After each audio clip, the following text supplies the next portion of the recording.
Good morning students, this is your Hindi grammar class. Now our topic is सर्वनाम.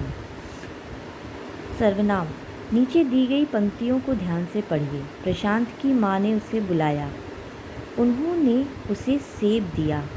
सेब खाकर वह पढ़ने लगा, पर उसकी छोटी बहन कनिका ने खेलने की जिद की.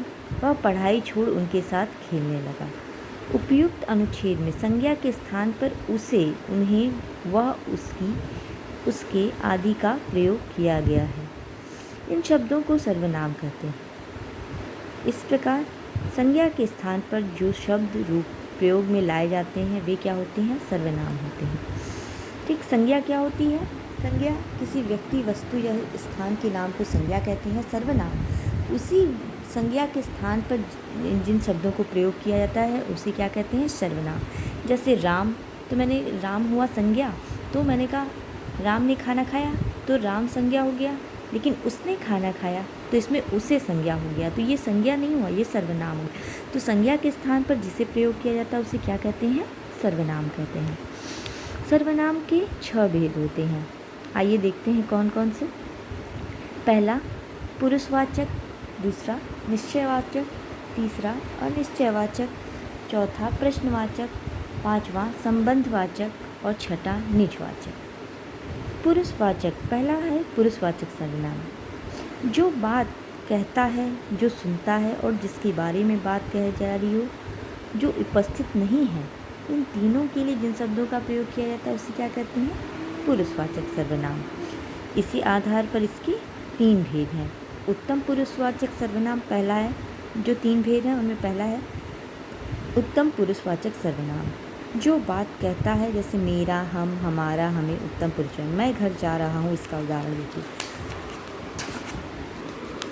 उत्तम पुरुषवाचक सर्वनाम में हम, मैं, हम के कारकीय रूप देख लीजिए. एक वचन में कर्ता, कर्म, करण, संप्रदान, अपादान, संबंध, अधिकार.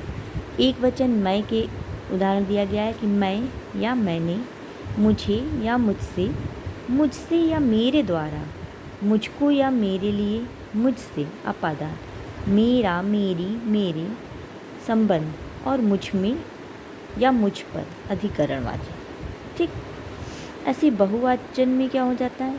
यही हम, हमने, हमें, हमको, हमसे या हमारे द्वारा, हमको, हमारे लिए या हमसे, हमारा. ठीक है, ये सब क्या है? सर्वनाम है जो कि इस तरह प्रयोग किए जाते हैं. सेकंड है मध्यम पुरुषवाचक सर्वनाम.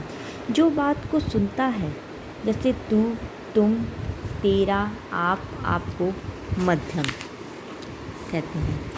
ठीक, जैसे तुम खाना खा लो, आप घर आइए. ठीक, मध्यम पुरुष सर्वनाम तू, तुम, आपके कारकीय रूप ये हैं, दिए गए हैं एक वचन, द्विवचन, आदर्श सूचक में. जैसे एक वचन में देखते हैं तू, तूने, तुमने. बहुवचन में वही हो गया तुम, तुमने, तुमसे. और आदर्श सूचक में हो गया आप, आपने. ये आदर हो गया. ठीक, थर्ड क्या है? तीसरा है अन्य पुरुषवाचक सर्वनाम. जो सामने उपस्थित नहीं है एवं जिसके बारे में कहा जा रहा है वे, वह, उसे आदि अन्य पुरुषवाचक सर्वनाम है. यह मेरा घर है, वे मेरे भाई हैं. अन्य पुरुषवाचक सर्वनाम ये कारकीय रूप. इसके देखिए एक वचन है, बहुवचन है. जैसे यह, इसने, ये, इन्होंने. ठीक, कर्म में आ गया, करण में आ गया, संप्रदान, अपादान, संपद और अधिकरण. बिल्कुल उसी तरह है. जैसे इसमें रहा मुझसे, तो ये हो गया इसको, इसे.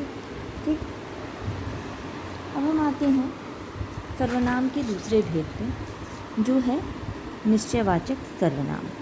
निश्चयवाचक सर्वनाम जो सर्वनाम दूर या समीप की वस्तु या व्यक्ति के बारे में बताएं वे निश्चयवाचक सर्वनाम कहलाते हैं. जैसे यह, वह. कल हम जिस पेड़ की बात कर रहे थे यह वही है. यहाँ पर यह जो है पेड़ के लिए आया है, अतः यह निश्चयवाचक है. जो गमला दरवाजे पर रखा है वह उठा लो.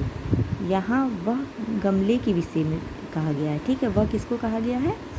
गमले को कहा गया है. ठीक, तो ये ध्यान रहे कि यह वह संज्ञा निश्चय आए तभी निश्चयवाचक सर्वनाम होता है, अन्य पुरुषवाचक सर्वनाम होता है। ठीक ठीक, आज हमने 2 प्रकार पढ़ा।